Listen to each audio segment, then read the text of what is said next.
Hey guys, welcome back to my channel. Today I am here with my baby girl and we are going to be doing the birth story and kind of give you all an update on how she is doing, how I am doing.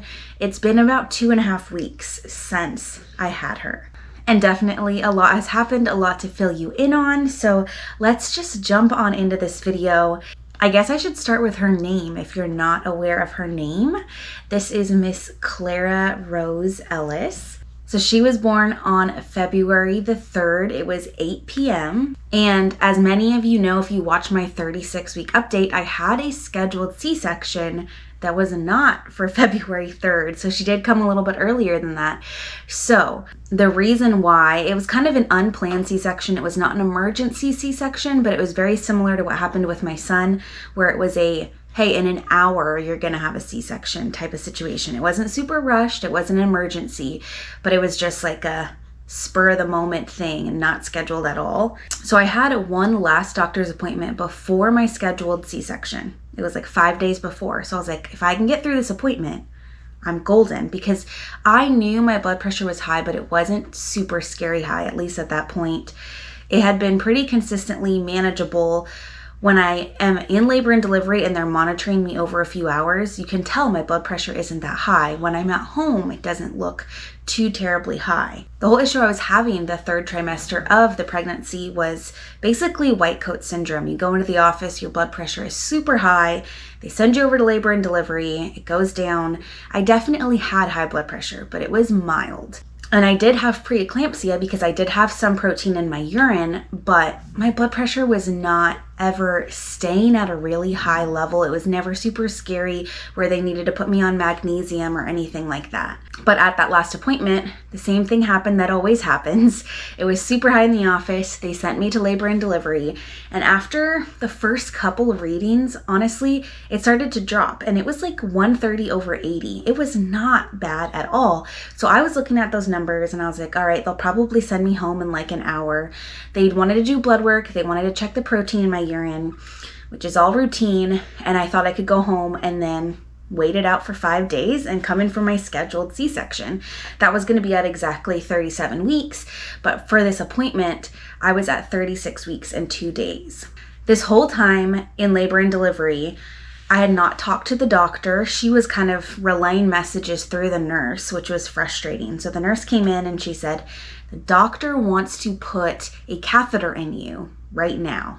I've never had a catheter put in when I'm not numb from the waist down, like when I have a spinal. So I was like, first of all, that seems unnecessary and it seems very crazy for me. I have what I would consider interstitial cystitis, which is basically like you kind of feel like you have a mild UTI all the time.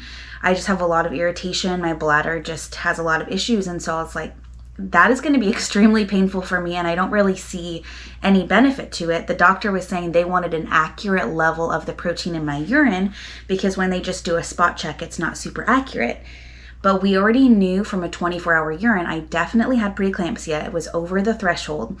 So to my understanding, once you're over the threshold, it doesn't matter how high the protein is. As long as your blood work looks good and your blood pressure isn't alarmingly high, you can keep going with preeclampsia for weeks and it's completely manageable, even if you have a ton of protein. That's what I've always been told at my other hospital in Ohio. And that's what I did with Julie. I had preeclampsia for like 3 weeks and I made it to 37 because my blood pressure never jumped super high. So I was like, I don't understand how getting a catheter put in and getting an accurate level of protein is going to affect anything at this point because it doesn't really matter. So I told the nurse that and she said, well, you are allowed to decline. If you don't want to do that right now, that's totally fine. I will tell the doctor you decline and we'll just spot check your urine like we normally do. So I was really happy about that. So she went and told the doctor. Then she comes back and she said, okay, well, we spot checked your urine and the protein's pretty high. So the doctor just wants to do a C-section today. And I was so surprised because I was literally like about to pack up my bag, like I'm getting out of here. My blood pressures have been really good the last couple hours. I was feeling great. And I was so confused. This was at like maybe 4 p.m. she's like, yeah, we can get you in here in the next couple hours. So like call your husband, do all the things you need to do. You're going to have a C-section now. And so I told her, my blood pressures haven't been high. I don't think this is a reason to have my baby come at 36 weeks. Like this is pretty early and I feel pretty good. I think I can make it. And this is exactly what I did with my daughter. I had preeclampsia and I made it to 37. I'm pretty comfortable waiting a little bit longer. And she said, well, that's what the doctor wants to do. She didn't give me any wiggle room. She didn't even let me talk to the doctor because I think she was busy doing other stuff. She's like, this is what we're doing. So you need to call someone to, get your kids and be here with you and, figure out your life basically because you're going to have a C-section. So looking back, I probably should have asked to talk to the doctor and I should have pushed a little bit more. But I also was thinking, okay, well, I am so over this pregnancy and maybe I just need to be done now. Like I just thought maybe this is just going to be a good thing. And I was comparing it to my son. My son was born at exactly 36 weeks and he needed no NICU time. He definitely was small and he struggled with eating, but he could breathe perfectly on his own, no NICU time at all. So I thought she's 36 and 2. She probably won't need NICU time. Let's just move on from this whole experience and be done with this pregnancy because it's been just a nightmare the whole time. So that's kind of where my brain was at, even though I really, in my gut, was like, we don't need to do this today. This is definitely not necessary. And I didn't know if maybe the doctor was upset because I declined the catheter. And so she's like, this girl's being difficult. Let's just take her baby out. I don't know because I didn't get to talk to her. Literally saw her in the operating room. I was like, okay, well, she was pleasant in there. And honestly, I'm kind of skipping around a little bit, but honestly, the C-section was a good experience. The hospital did an amazing job. I am not very happy with my OB office and a lot of the doctors there, but the hospital was great. And actually, I had a spinal for the 3rd time and it was pretty easy, like no pain, straightforward. They talked me through everything. The C-section went exactly as planned. No issues during the whole procedure with me or Clara. So it was a really good experience, honestly. And my husband was great. He made it there. He dropped off the kids with some friends and then was able to make it there to be in the room for the C-section. And everything went great. She was born that night at 8:03 p.m. She weighed 5 pounds, 11 ounces, was 18.5 inches. When they first took her out, they of course wanted to check all her vitals and just make sure she was a good color and just looking good and everything. And then they were able to put her on my chest to do a little bit of skin to skin. It was only maybe 5 minutes because then they wanted to check a couple more things for her, but they did give me a couple minutes, which was awesome because I had never done skin to skin with a C-section before, so that was really cool. Then once we're out of the C-section, I'm in the recovery area for an hour, 2 hours, and they were letting her do skin to skin on me. I was holding her, but they were checking her oxygen though, and she was just kind of fluctuating a little bit. So they wanted to just do a more in-depth analysis of her, and they could definitely tell she was struggling a little bit. So we get up to the postpartum rooms, the room that I'm going to be staying in for the next couple days, and Clara comes with us. We're all in there, and then they said, well, let's just go take her over to the nursery and just like really check her out. We'll call some people from NICU up to just kind of do an evaluation to see, because she's 5 pounds 11 ounces, she's 36 weeks. I feel like at that point it can kind of go either way, so they really want to like make sure she's good or take her to the NICU. So they took her over there for a while. They came back and it was like, I think it was like 1 a.m. at that point. And they're like, no, she really needs some NICU time. And that was frustrating because I've done NICU time with Julie for a couple weeks. And I know that once you get there, it's hard to get out.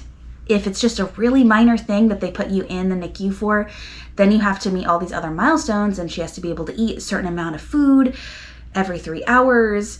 And there's just a lot of things that she has to be able to do to get out. And so that can take a while. So I really wanted to avoid it if I could, but she was struggling a little bit with her breathing, and so we definitely don't want to mess around with that. So they took her down to the NICU, which luckily was in the same building. It was just down a floor, so I was on the 3rd floor. She was on the 2nd floor, so my husband was able to go down with her while they got her checked in and got her a room and everything, and stayed with her for a little bit.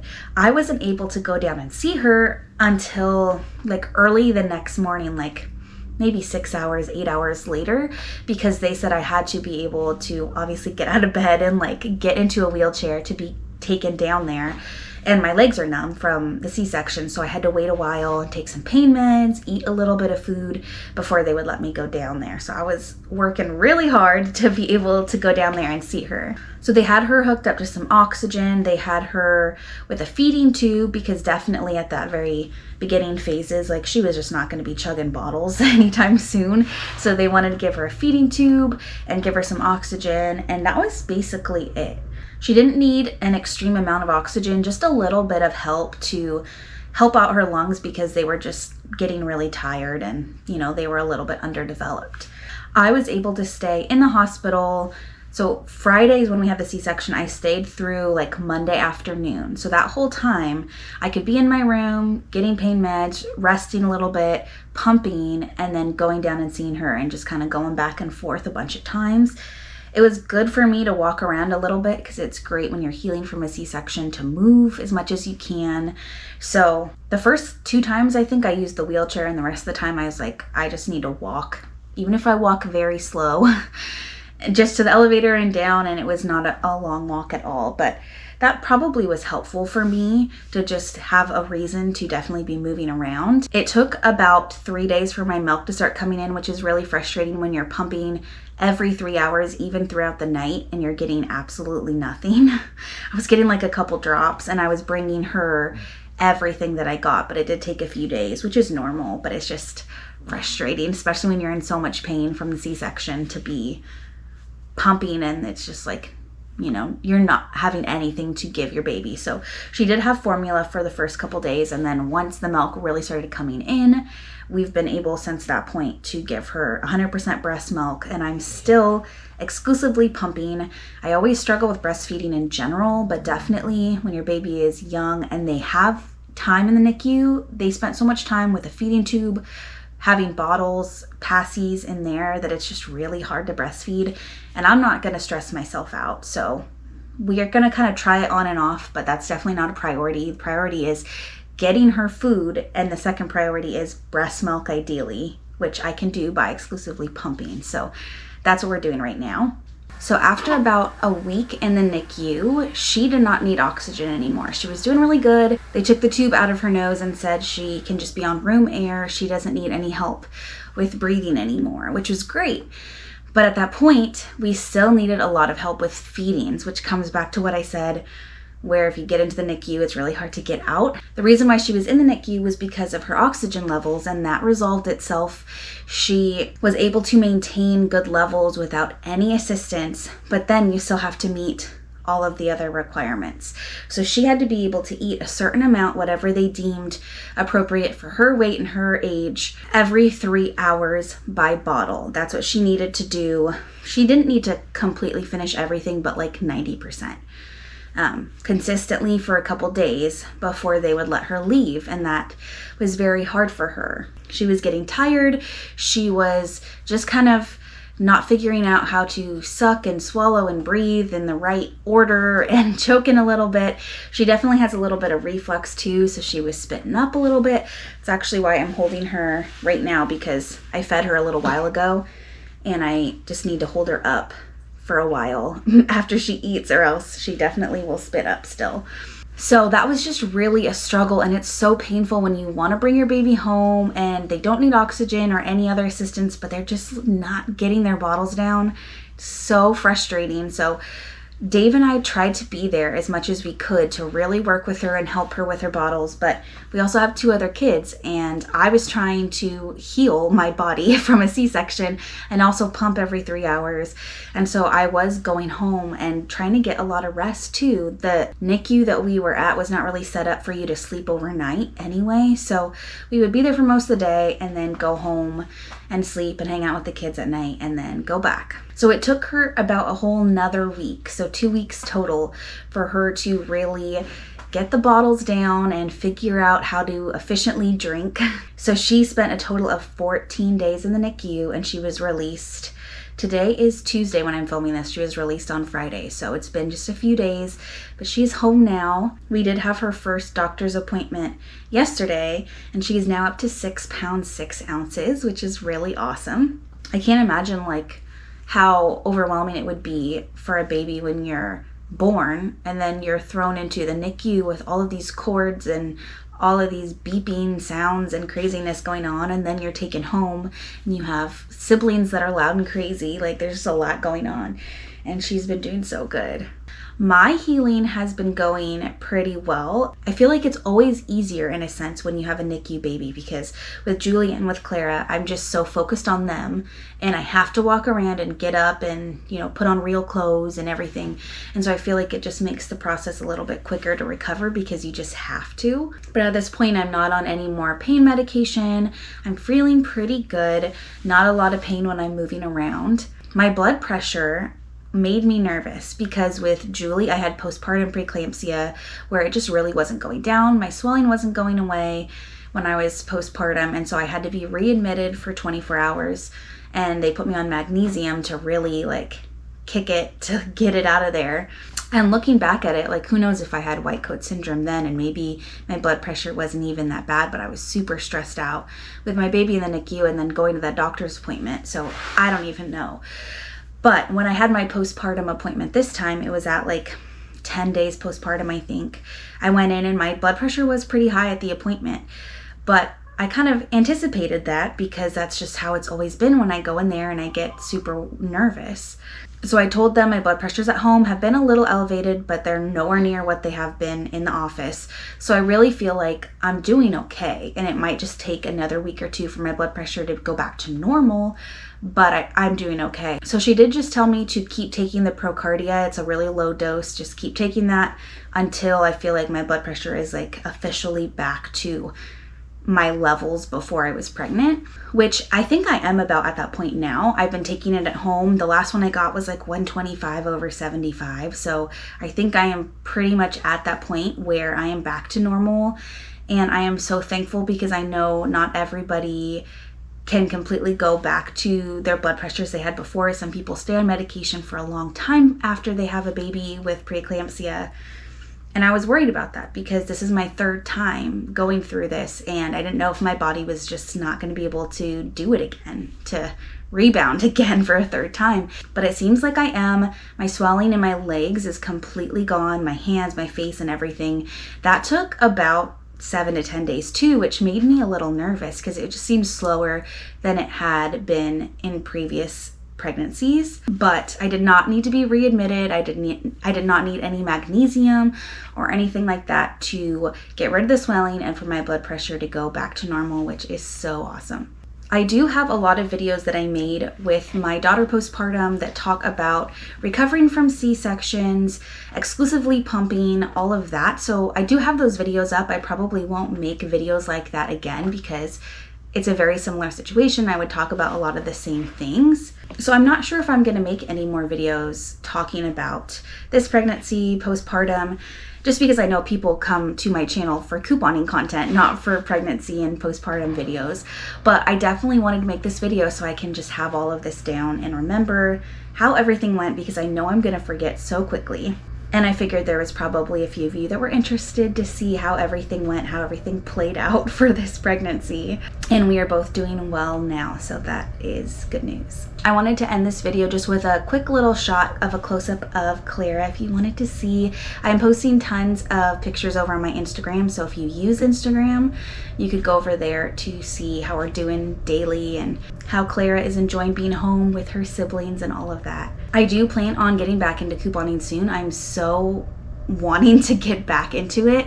I just feel like I don't want to be taking her to stores all the time right now. I just want to wait a little bit longer, I think. I might start posting a few deals on Instagram before I start making full-on YouTube videos, but I think we're probably just a couple weeks away from getting fully back into it because I just really miss it. All right, thanks so much for watching this video.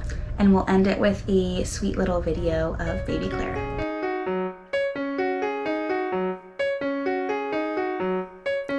Make it work, make it easy, make it clever.